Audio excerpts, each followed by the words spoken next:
Hey everyone, I hope life's been treating you extremely well and Happy New Year. Whether you're new here or not, I'm KAMP'WOODS and welcome back to KAMP'S Creative Digest, where we document the creative grind, my self-publishing journey, and the community moments that shaped me along the way. And today's episode is very special because I'm recapping the second annual HerStory writing workshop and afternoon tea that took place back in November at Koppers and King. This event series is hosted and created by Zakia Holland, and the theme of this particular afternoon was harvesting the self, rooted voices, and blooming truths. And let me tell you that being in the space was pure magic. And it also served as a heavy reminder for our responsibilities as writers to keep legacies alive. The afternoon was curated with intent and delight. There was a powerful panel discussion featuring local community leaders like Maya Black, Seryn Bentley, and Zakia Holland. And I was honored because I actually had the chance to be a part of the panel myself and read some selections from Dismantled Damsel for everyone. We dove deep into the works of Zora Neale Hurston and Alice Walker, and it completely shifted how I view my own craft as a writer. One of my biggest takeaways from the event was having the opportunity to recognize and pay homage to the writers that came before us. It also inspired me to take the time to sink into Alice Walker's In Search of Our Mother's Gardens. And I love how she gives props to others, especially Zora Neale Hurston. Alice went on to share how she once lied and said that Zora was her aunt just so that she could pay respects to her the way a family should. And it honestly made me realize that learning about the connection Alice has to the resurgence of Zora's work is vital to what it means to be a writer and how critical it is for us to uplift each other. We also spent a portion of the afternoon exploring Zora Neale Hurston's work. And I'll be honest with you guys that I actually didn't read Their Eyes Were Watching God until after the event. I had only seen the movie, but I did take the time to read the book, and I highly recommend that you do as well because it's 10 times better. Zora's depiction of the 1930s made me think about my own great-grandmother and the conversations she might have had during her lifetime. In reading about Janie's journey, how her husband Jody was so concerned with image even before the age of cameras, or the heartbreak of Tea Cake's trial, reminded me that we have to capture our writing in its entire capacity, meaning for the time, the moment, and the people that exist during it. It honestly made me really sad to think about how many books go out of print and get forgotten, and how that almost happened to Zora Neale Hurston. Alice Walker mentioned that anything can be forgotten if it isn't curated, and this motivated me to value my own journaling more. I've lost journals from my high school years, which was my life in its purest form, and now I'm determined to save my writing beyond physical form. The term HerStory was actually coined by Alice Walker and is featured in the publication In Search of Our Mother's Gardens. I highly recommend anybody listening to check it out. It's definitely been something that has changed my life as a writer. Alice taught me not to write for the audience, but to just trust that they will come. I've been provided a new perspective on my work. Seeing Dismantled Damsel in bookstores was a dream, and now I want to see it reimagined and placed on reading lists where people reread it for generations, just like Alice and Zora.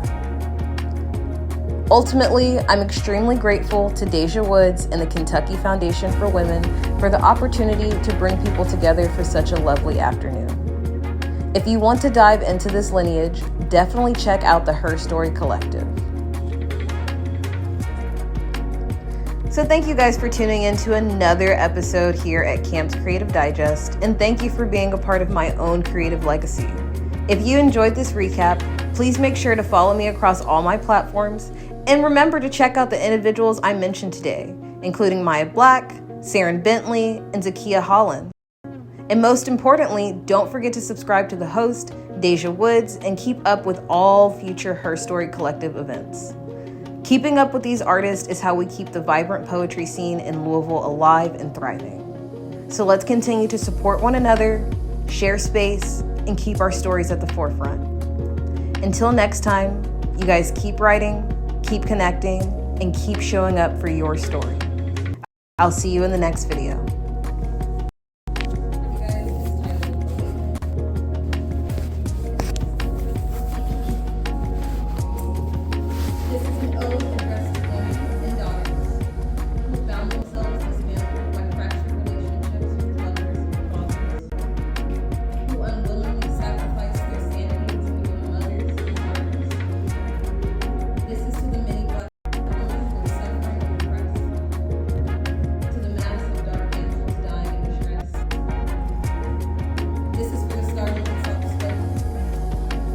Ready to awaken from self-inflicting torture.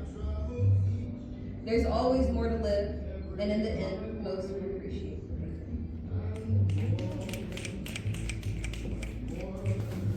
I'm also going to share subtle signs with you guys. If my walls could speak, they discuss my tear-stained sheets and my constant acceptance of defeat. They tell the truth of how my moods can swing faster than the speed of light, and my battles with the darkness that haunt the night. They tell you to count the bottles under my bed and mention the conversations with the voices in my head. If my walls could speak, would you listen or ignore them instead?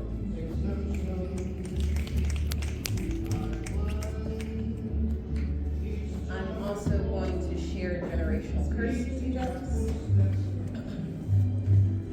This time last year, I tried to dance to dodge bullets, but fatally got tattooed by pistols. I met my best buds in an ashtray and allowed them to paint my lips crimson with nightly kisses. My only crime is intoxication, and as a result, I'm often tortured by tangled tongue. I can't help myself from choking on love languages that I learned to speak with slurs. The shame ignites me and somehow excites me. I've learned to keep my eyes wide till the sun rotates, with no expectation for what awaits. Will this year serve as a blank memory, or aimlessly mimic another mistake? And I just have a couple more to share with you guys. I'm also going to share white lighter with you guys. You're as pleasant as a jacket-covered pup, absorbed with dank misfortune. Your nose bled through the pages of this week's fable. You tell me it all started with trying to learn a language just by inhaling it. I'm in love with the absence of leisure and have felt the prick of plastic kisses more than enough. I took you as someone who functions through the static, not one who would eventually shop. And lastly, I'm going to share with you guys a poem titled Beneath the Baddest. She's Lisa, bright and dark, similar to Mona, a mastered work of art. She's a dark fantasy, a wicked woman naturally. She's addictive like nicotine, a sweet taste that leaves a sting. But ultimately, she's just a caged bird who never learned to fly on broken wings. So thank you guys. Poetry for me is an expression of not just myself, but also for my grandmother, who never published her own book.